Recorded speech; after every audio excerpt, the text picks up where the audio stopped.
fellow book lovers, and welcome back to another video. I have like this heating thingy here just so you don't get distracted or confused. It's just that I want to feel comfortable, which is also why we're on the floor. The floor is not really comfortable per se, but I want to be a bit more casual because I kind of felt a lack of energy when I woke up today. So we're doing this like low energy mode. Also, for this being a day without a lot of energy, I already had to do a lot since this is the second time me filming this video.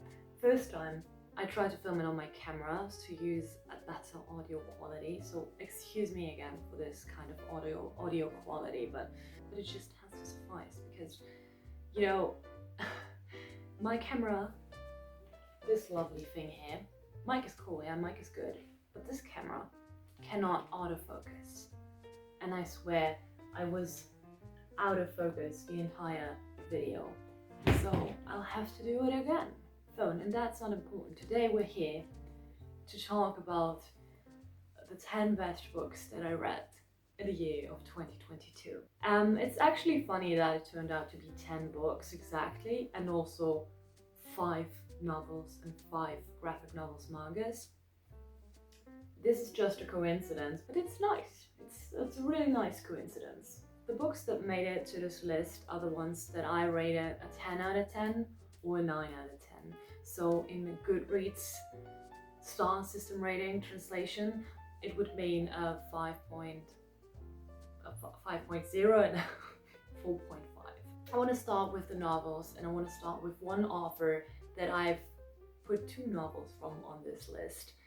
Because I've read a bunch of his works this year, and I also only started to read his works this year. And that is Haruki Murakami. The books that made it on this list are First Person Singular and Norwegian Wood. First Person Singular is a short story collection that features like sort of stories from his own life where he's reflecting upon them. Occurrences that maybe 20, 30 years later have now an impact on his life, or he thinks back to them because of something that has just happened to him recently. It's not all true. There's fiction in that. I just have to think of one story where he talks about visiting an onsen, like going into an onsen and then having his back scrubbed by an ape who also talks to him. And then he kind of bathes with this ape and has this conversation about how this monkey is able to speak and stuff. So I don't think that everything in there is to be taken at face value. But a lot of the things that he talked about, they just spoke to me on a very personal level. I remember there to be some reflections on time and evanescence of time, which is just a thing that I tend to think about a lot in my private life. So it's something that's been with me for my entire life. So every time I see a book, an author, a story talking on this, I can't help but feel a sort of connection to it. Like this question about how long we have on this earth and if we're doing something that is meaningful and stuff like that. And there were stories in there that were not as philosophical, but then those stories turned out to be interesting or just funny. And there was always something that kept me reading. And I love that Murakami is just capable of hooking you with the smallest lines, you know? So I would say that this is sort of a speciality for him as an author, like he can really write in an addictive way. And then Norwegian Wood is a sort of story on loss and transitions, and it's about like Toru Watanabe, who falls in love with Naoko, who is the former girlfriend of like a friend of theirs, and this friend died tragically. And now Naoko is sort of coping with the loss of her boyfriend, while Toru is coping with the loss of his former best friend and the loss of a person that he sort of fell in love with. This was the first ever book I read by Murakami, and I did not really have a feeling for his writing yet. But now I sort of feel like I understand him a bit better. There are 2 things that I noticed that I view a bit critical, however. For one, it's his depiction of women, and I know I'm not the only one in this. It seems sort of there's something wrong with it, and I couldn't press my thumb on what the actual issue is, but something is just not really right about the way that his women talk.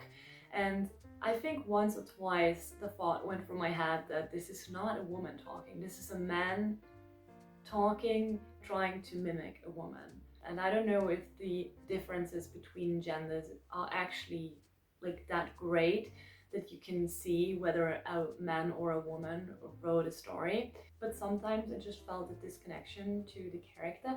Then again, it's like something that could be based in a cultural difference. And then the second thing was his description of sex, which I found to be very infertile.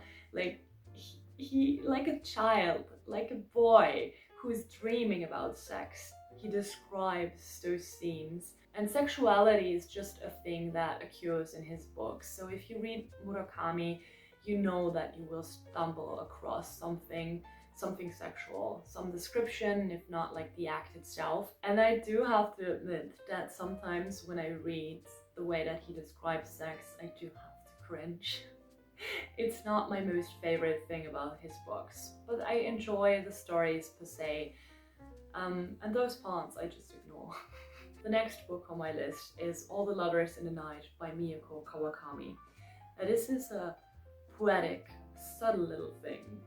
It is a story that is talking on solitude and happiness, and how the darkness has its rightful position in our life next to the light, and how both of the things can exist next to each other. I have a lot of respect for how Kawakami constructed this story, and it gave me a lot of Ishiguro vibes.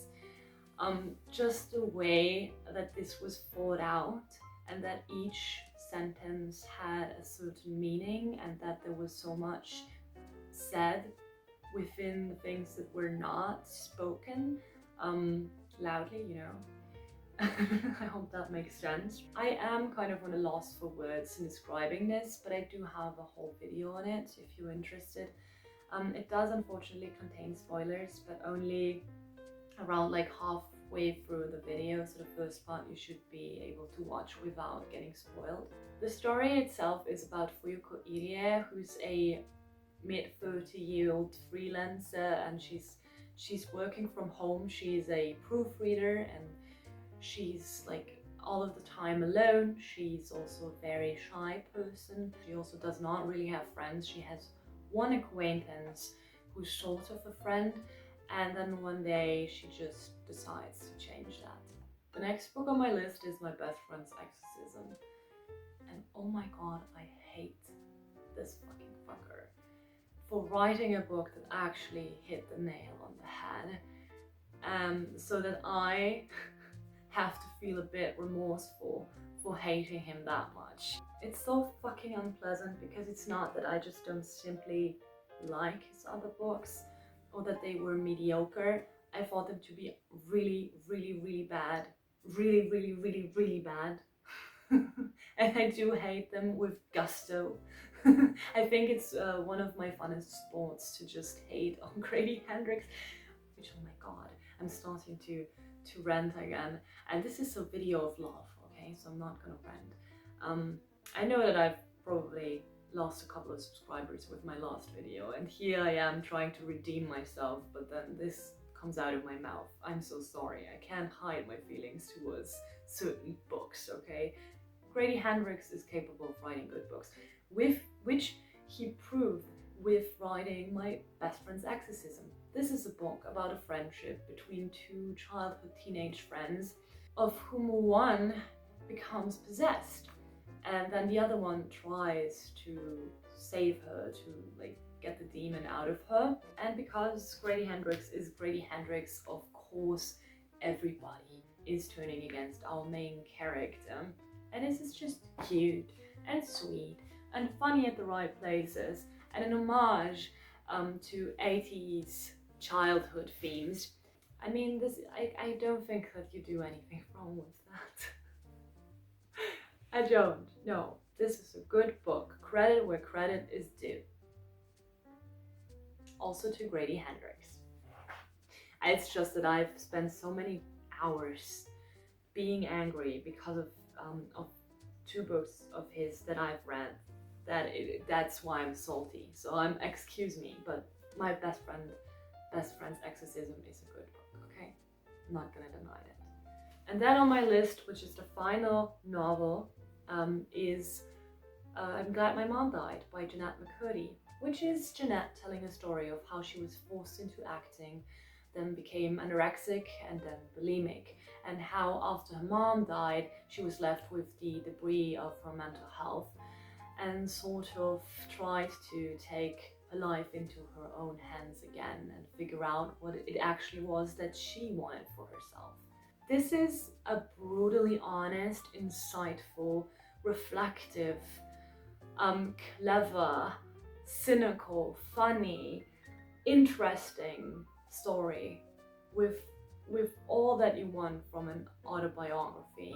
She manages to make the reader understand her psyche, to make them understand how it is to grow up under abusive circumstances. It's shocking, but it's not a spectacle.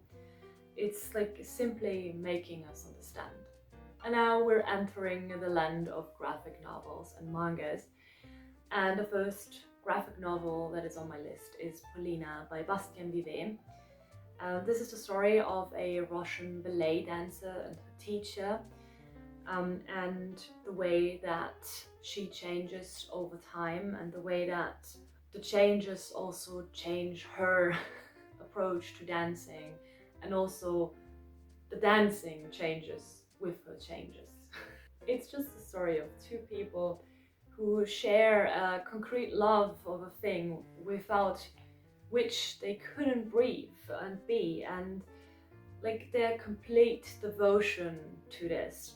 But it's not only positive, it's also a way of suffering and of giving up something in order to get something. A story of struggles, of identity crisis, of setbacks and questioning. It's such an authentic story, and you don't have to be a dancer to enjoy the story about dancing. One manga that is definitely not supposed to be left out on this list is Gogo Monster by Tai Matsumoto. I've raved about this manga a lot of times already. This is about a young boy with a very active fantasy or a very sensitive perception. One can't really tell, and it gets a bit surrealistic, the whole story. It tells the story of how he grows up and he sort of also loses the ability to talk with the creatures from the other world as he grows up. And this is such a gem. The art in this is magnificent. The way that the drawings are arranged in the panels that play on perspectives, it's like so fantastically done. There are some passages where you just can follow the story without any text at all. It's just throughout the pictures that you understand the meaning, and this is what truly I think encompasses the essence of why manga is like an art form. This just offers something that a novel by itself could never. The next one on my list is A Journal of My Father by Jiro Taniguchi.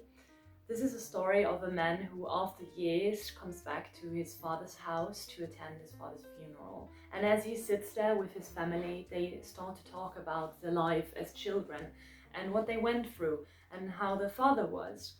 And through this, the young man that is there at his father's house kind of starts to see his father with different eyes. He had a sort of difficult relationship towards his father, and as his family and he speak more about like the events that happened and his father as a person, he sort of loses this childish view of him and starts to see him as a person. So just more and more gets revealed and makes him understand his father, you know.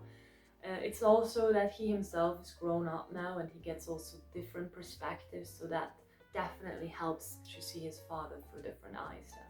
Jiro Taniguchi has a very calm and idyllic way of describing scenes. I think he loves to draw like landscapes or just outside sceneries. He also, I think, loves to incorporate Japanese historical events. So there's like a fire that was in Tottori, which is also where the author is from, that he incorporates into the story. But there are other stories that he wrote that also feature like historical persons or events. And I am admitting that I'm not always able to understand his works because of that. But A Journal of My Father, I think, is just a very approachable story, even if you don't know a lot about Japan's history. Next on my list is The Man Without Talent by Yoshi Hadetsuga. And this is a sort of, yeah, let's say autobiographical fiction. In a sense, there's definitely elements in the story that were taken from the author's real life. The story is about a mangaka who decides he doesn't want to draw mangas anymore, so he tries everything else from that point on, and opens one unsuccessful business after the other. So he starts by, I think, selling used cameras, and then he ends up selling stones somehow.